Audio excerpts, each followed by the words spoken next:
अपना इस्तीफा सौंपने पर बीजेपी नेता करोड़ी लाल मीणा ने कहा, पिछले 10 से 12 वर्षों से सक्रिय रूप से काम करने के बावजूद मैं मेरे प्रभाव वाले क्षेत्र में अपनी पार्टी को जिता नहीं सका। हाई कमान ने मुझे कल दिल्ली आने के लिए कहा है। मैं वहां जाऊंगा और उन्हें समझाने की कोशिश करूंगा, क्योंकि मैंने घोषणा की है कि अगर मैं अपनी पार्टी को जीत नहीं दिला पाऊंगा तो मैं इस्तीफा दे दूंगा, और मैंने ऐसा कर दिया है। यह मेरा नैतिक कर्तव्य है कि अगर मेरी पार्टी नहीं जीतती है तो मुझे इस्तीफा दे देना चाहिए। मैं सीएम से भी मिला, लेकिन उन्होंने मेरा इस्तीफा नामंजूर कर दिया।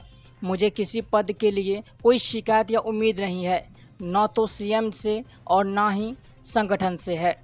मैंने पद के लिए यह इस्तीफा नहीं दिया, बल्कि मैं पार्टी को जिता नहीं पाया, इसीलिए मैंने इस्तीफा दिया है। मैं मीडिया के भाइयों से माफ़ी चाहता हूँ कि जगतगुरु शंकराचार्य नीचे करो। निश्चलानंद जी का प्रवचन चल रहा था।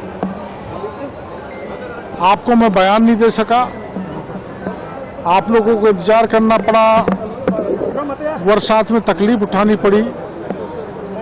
उसके लिए मैं पूरे मीडिया से माफ़ी चाहता हूं। और जैसा कि आप जानते हो, जहां मैं इसीलिए बोल रहा था कि बाहर चल चलो यार, इनका चुप होने का इंतजार करो।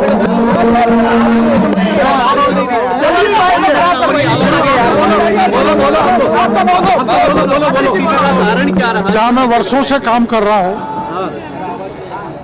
10-12 जिले तो ऐसे हैं जो आप लोग जानते हैं। तप की तपस्या किया, परिश्रम की, आंधी हो, तूफान हो, बरसात हो, आमागढ़ हो, लाठी हो, जेल हो, आपका अच्छा रोल है, डिप्टी सीएम लेवल के भी। उसके बावजूद भी मैं मेरे प्रभाव वाले क्षेत्र में पार्टी को जिता नहीं सका। चुनाव के दौरान घोषणा कर दी थी, तो उस घोषणा को मैंने पूरा किया है। माननीय मुख्यमंत्री जी की जानकारी मैं 20 दिन पहले दे दिया था, आज मैंने घोषणा कर दी, बस इतना ही है। आगे अडिग रहोगे, अगर मंजूर नहीं होता तो आपका क्या स्टैंड रहेगा? देखो ऐसा है, आला कमान ने मेरे को जयपुर बुलाया, दिल्ली बुलाया कल।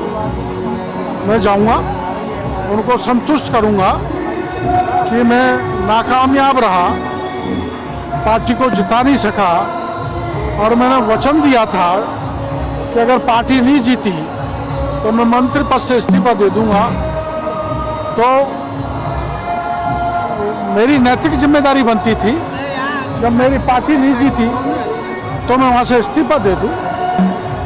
मैंने मुख्यमंत्री जी से मिलकर भी आग्रह किया, लेकिन उन्होंने मना कर दिया, और उन्होंने एक पूरी तरह से इस्तीफा ठुकरा दिया था। पर चूंकि मैंने वादा किया था, मैंने घोषणा की थी, जनता में मेरी क्रेडिबिलिटी बनी रहे, साख बनी रहे, इसलिए मैंने आखिर में इस्तीफा दे ही दिया। ऐसी चर्चा है कि आपको डिप्टी सीएम नहीं बनाया, वो नाराजगी है? कैसी वो नाराजगी होती तो मैं तुरंत शपथ ग्रहण के बाद मेरा इस्तीफा दे देता। न मेरा मुख्यमंत्री जी से कोई शिकायत है, न संगठन से कोई शिकायत है, न कोई अपेक्षा है, न कोई पदलोलुपता है। पद के कारण नहीं दिया, मैं ईमानदारी से कह रहा हूँ कि मैं मेरी पार्टी को नहीं जिता सका। मेरी विफलता, और उस विफलता के कारण मैंने जो बयान दिया उस पर मैं अडिग हूँ, इसलिए मैंने इस्तीफा दिया। आपने अपनी जुबान पर रहते इस्तीफा दे दिया। 20 दिन से मुख्यमंत्री जी इस्तीफा रख के बैठे हैं, मंशा साफ है, तो आपका इस्तीफा स्वीकार नहीं करेंगे। ऐसे में आप मुख्यमंत्री जी से पूछे। नहीं, मैं दूसरा सवाल ये पूछ, मुख्यमंत्री जी से पूछे। मैंने तो 1.5 महीने से सरकारी सुविधा छोड़ दी, गाड़ी बंगले सब कुछ छोड़ दिया। कुछ फाइल जरूर आई थी, जो जरूरी थी उनको निकाला था जनहित की। मेरा सवाल ये, राजस्थान का नेतृत्व अगर स्वीकार नहीं करता, आप क्या दोबारा काम करेंगे सरकार में? ये तो आला कमान ही बता सकता है। मैंने तो मेरी तरफ से इस्तीफा दे दिया। अब क्या सड़कों पर आंदोलन